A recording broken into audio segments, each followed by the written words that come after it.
hospital in the middle of the ocean. I'm about to share the biggest story ever.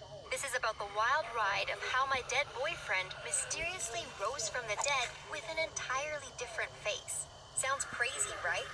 But it's 100% true, and I promise it is worth it to reach the end. First though, don't forget to like this video and subscribe to the channel. If you do, you'll meet the love of your life in 7 days. I knew the moment I met Heath, he was going to be the love of my life. We were nothing short of a power couple. We were both incredibly attractive and very rich. Our connection was deeper than looks and money. We loved each other. There was nothing that could separate us. Or so I thought. One day, Heath and his family planned a big outing to the countryside in their private jet. I sadly couldn't go because I had school, but I did show up at the airport to wave goodbye. I didn't cry hysterically or anything embarrassing like that. As far as I knew, I would see him again in a couple of days. Little did I know, watching him board the jet would be the last time I would ever see him again.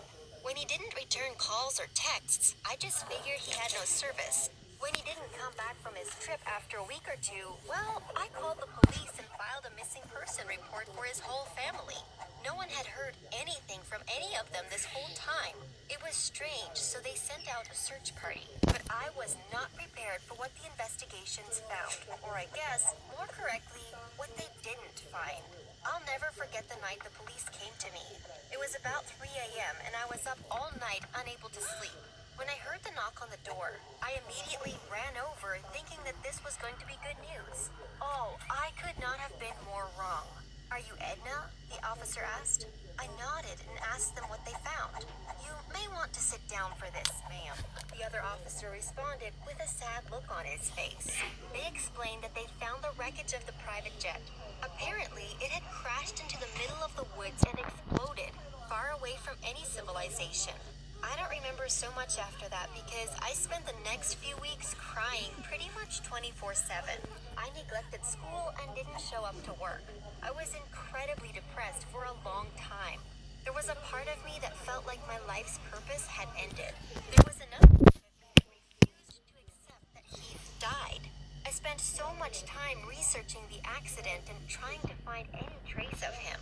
At first, my parents and friends were incredibly understanding. Everyone grieves differently, and this was my way. They thought I would grow out of it. Here's a fun fact for you. Have you ever heard about Hachiko? Hachiko was a dog that used to meet his owner at a train station every day after work to pick him up.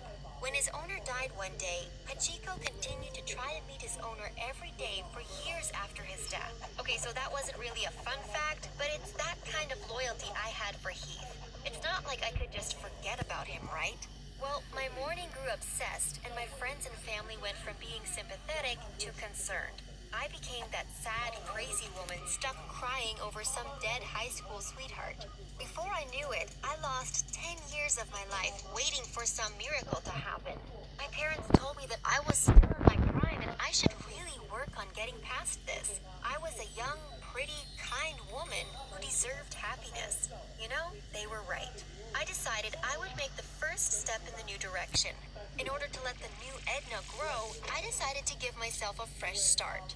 I moved far away in the country, a place where no one would know me and I could really make a new life there. I guess I just wasn't ready to get rid of the past just yet. My first few days in my new town were so freeing. No one stared at me with sad eyes or anything. I decided to go to the local diner to get myself a well-deserved snack. I was about to get a lot more than a milkshake though. When I sat down at the table, a super attractive guy about my age waited on me. I was a little tongue twisted for a moment. I couldn't stop staring into his eyes. They were the same color blue as Heath's. I was frozen. That is until he handed me my drink. I saw something I didn't think I'd ever see again. Something that I thought went up in flames during a physical explosion. The waiter was wearing the watch his grandfather had given him.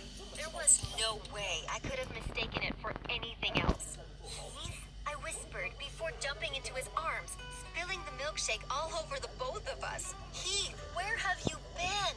Now, you're probably expecting this reunion to be magical. It's been 10 years.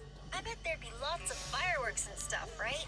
Nope. The waiter just said he'd get something to clean the mess. I could hear he was on the phone phone with someone, but I couldn't make out who. I started having all these scenarios in my head. What if this wasn't Heath? They might have had the same eyes and watch, but the face was all different. Had I just thrown myself at a stranger? Was he in there calling the cops? After 20 minutes or so, the boy came back calmer. I was getting guys before the unthinkable happened. He asked for my number. He explained that the jet accident had really messed him up a bit. He had to get a bunch of plastic surgeries and he had lost most of his memory. He is still a little confused and flustered over the whole thing, but he wanted to text me. He also asked that we keep our little romance a secret until he can work some stuff out. I took that as a complete win and immediately gave him my number.